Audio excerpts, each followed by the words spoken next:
Well, hi there.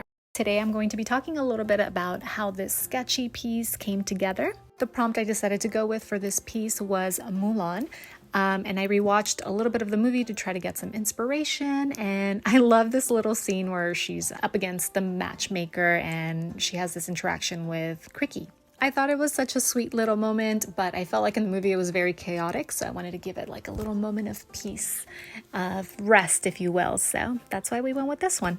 Maybe I just wanted to take a bath, or maybe I just wanted a tea. I don't know, but here we are. So that's a little bit about why I decided to compose this piece the way I did, where it's mostly Mulan and Cricky, because I really wanted to focus on their interaction. Initially, I thought this was going to be a watercolor sketch type piece, but the more I kept playing with it, the more I wanted to add more opacity, as I always do. What can I say? The gouache, it calls me. I'm so sorry for that.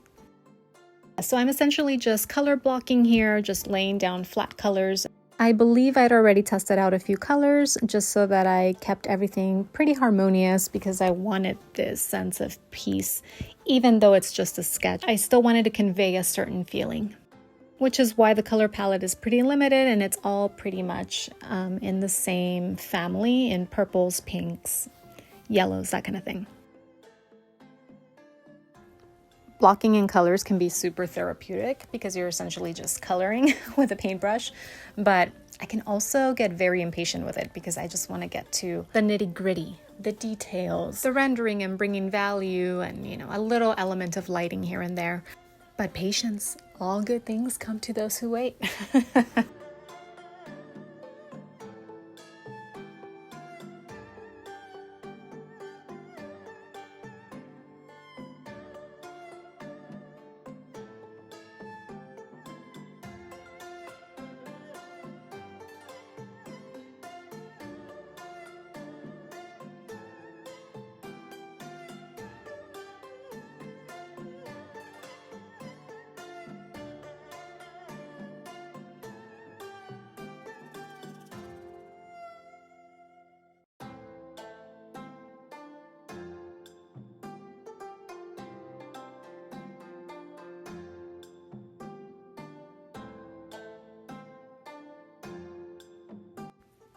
Okay, so for the most part, all of the colors were laid in already with watercolor, and I think I'm just going to go over them with gouache here to, again, bring up the opacity, make everything pop a little bit more.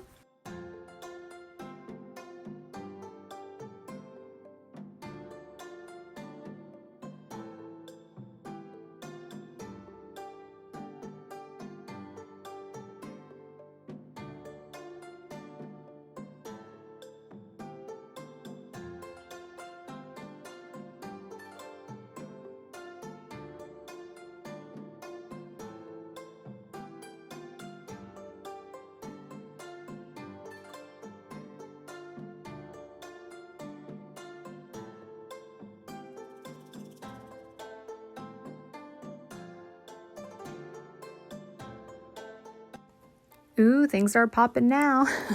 So after all of the gouache is laid down, I decided to experiment with color pencils and use that for any final details and shadowing. So you'll see me start coming in with those fairly quickly. And also, did I get paint all over my hands? Yes, I did. I accidentally squeezed out too much blue, and that's what happens. Painter's hands, what can I say? That's why I work with gouache, because they're so easy. It's so easy to wash off. When I was first learning how to paint, I was using oils and acrylics, and my goodness, they were a pain in the butt to get out of your clothes, your skin, and I don't know, gouache is just water soluble. It's just so nice. But now that I'm playing with all these different types of materials, with color pencils and with oil pastels, my hands are getting very messy again, and it is what it is. But at least it's all easy. It's all easy to wash off. By the way, the color pencils that I am using over top the gouache are Prismacolor pencils.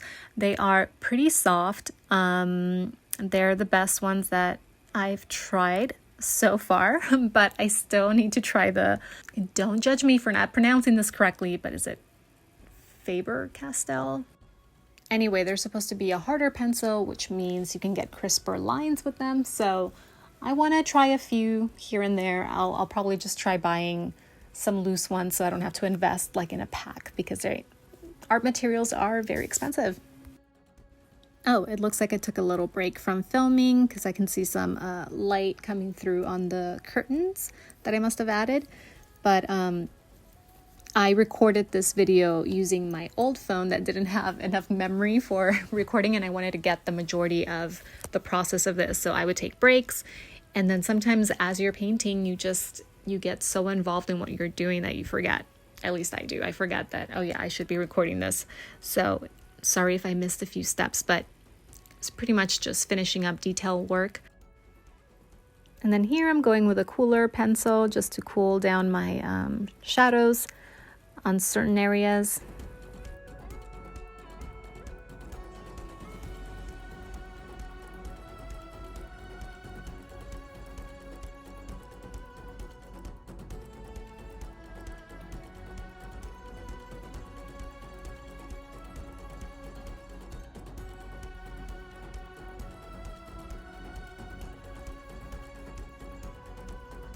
Adding blush is always just so much fun.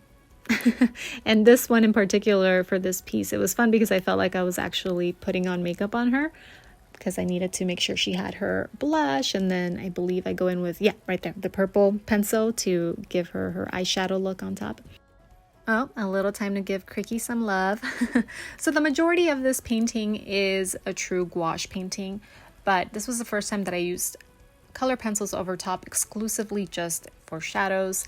And I'll probably stop talking because I think you can see the rest of the process without me just blabbing on and on and on.